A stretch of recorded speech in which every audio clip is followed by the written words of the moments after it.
Assalomu alaykum aziz o'quvchilar. Navbatdagi darsimizni boshlaymiz. Bugungi mavzuyimiz import o'rnini bosish sari yoki import o'rnini bosuvchi tovarlar ishlab chiqarish. Sonning ma'no va grammatik belgilari. Darsimizning ta'limiy maqsadi o'z nuqtai nazarini dalillash va muammoni hal etishda turli xil yo'llarni tavsiya etgan holda bahs-munozaralarda qatnashish, ijodiy ishlar, matnning muayyan tarkibiy qismi bo'lib hisoblanuvchi parchalarini yozish, baholash mezonlari, o'z nuqtai nazarini dalillash va muammoni hal etishda turli xil yo'llarni tavsiya etgan holda bahs-munozaralarda qatnashadi. Ijodiy ishlar matnning muayyan tarkibiy qismi bo'lib hisoblanuvchi parchalarini yozadi. Darsimizni o'tgan mavzuda o'rgangan ma'lumotlar asosida boshlamoqchiman. Ushbu savollarga javob bering. So'z turkumlari haqida nima bilasiz? Sifat deb nimaga aytiladi? Sifat darajalariga misol keltiring. Import, eksport so'zlarini qanday tushunasiz? Ular qaysi so'z turkumiga xos?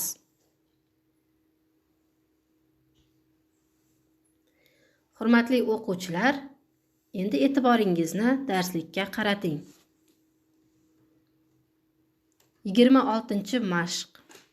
Matnni o'qing. Matnning belgilari va nutqiy xususiyatlariga ko'ra uslubini aniqlang. Berilgan mavzuning dolzarbligi nimada? Tadqiqot yuriting.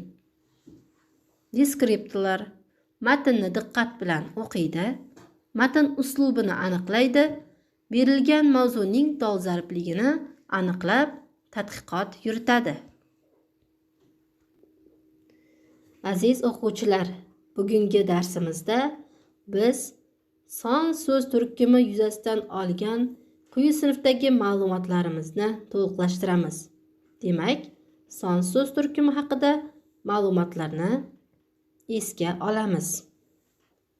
Predmetning miqdori, sanog'i, tartibini va sonning nomini ifodalaydigan so'zlar son deb ataladi. Sonlar qancha, necha, nechanchi so'roqlardan biriga javob bo'ladi va gapda barcha gap bo'laklari vazifasida kela oladi. Son boshqa so'z turkumlaridan yasalmaydi. Sonning o'ziga xos asosiy morfologik xususiyati sonning ma'no turlarini hosil qiluvchi qo'shimchalarning mavjudligidir.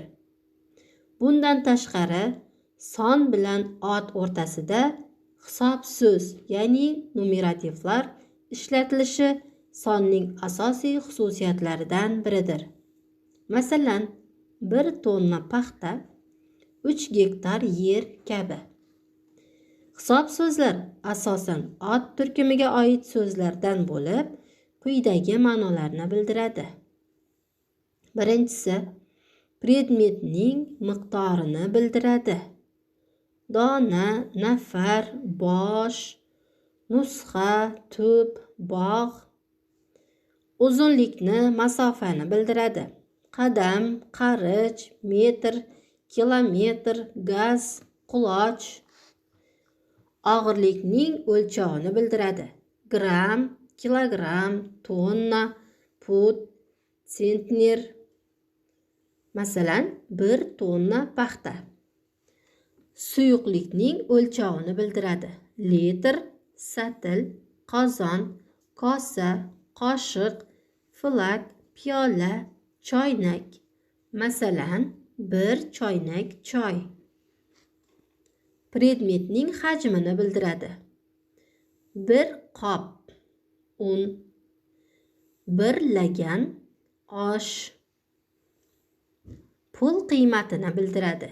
Tiyin, so'm, tanga. Vaqtni bildiradi. Minut, soat, kun, oy, yil. Predmetning maydonini bildiradi. Soth, gektar, tanob. Sonlar gapda quyidagi sintaktik vazifalarda keladi. Otlashganda egalik va kelishik qo'shimchalarini oladi. Gapda ega. Masalan, ikkovi birdan kulib yubordi. Bu gapda son ikkovi. Kim? Ikkovi. Bu gapda ega vazifasini bajaradi. Bilagi zo'r birni, bilimi zo'r mingni yiqar. Ushbu maqolda birni, mingni so'zlari son so'z turkumi bo'lib, gapda to'ldiruvchi vazifasini bajaradi. Ikkovining ham uylari shu tomonda. Ushbu gapda ikkovining so'zi son so'z turkumiga kiradi. Bu gapda qaratqich aniqlovchi bo'lib vazifa bajaradi.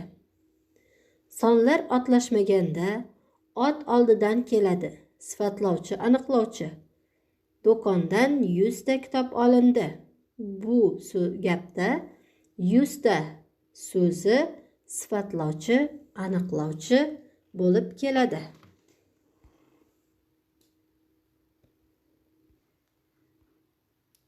Aziz o'quvchilar, yuqoridagi ma'lumotlarni tinglagan holda birinchi topshiriqni bajaramiz.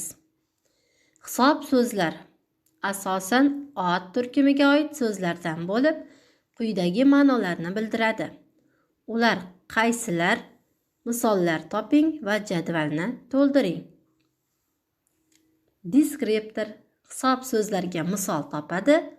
Hisob so'zlarni ma'nolariga qarab jadvalga yozadi. Ikkinchi topshiriq. Sonlar gapda qanday sintaktik vazifalarda keladi? Gaplardagi sonlarni toping va sintaktik vazifasini aniqlab, tagiga chizing. Deskriptor sonning gapdagi sintaktik vazifasini aniqlaydi. Gaplardagi sonlarni topib, tagiga chizadi. Hurmatli o'quvchilar, bugungi darsimiz tushunarli bo'lsa, quyidagi topshiriqlarni a'lo darajada bajarasiz deb o'ylayman. Qayta bog'lanish orqali bugungi darsimizga xulosa chiqarsak, sizlar ushbu jadval orqali nimani bildingiz? Nimadan qiynaldingiz? Qanday qiziqarli narsa bo'ldi? Va yana nimani bilgingiz keladi? Ushbu savollarga javob bergan holda qayta bog'lanish yasashlaringizni so'ranaman. E'tiborlaringiz uchun rahmat. Bugungi darsimiz shu bilan yakun yasaydi.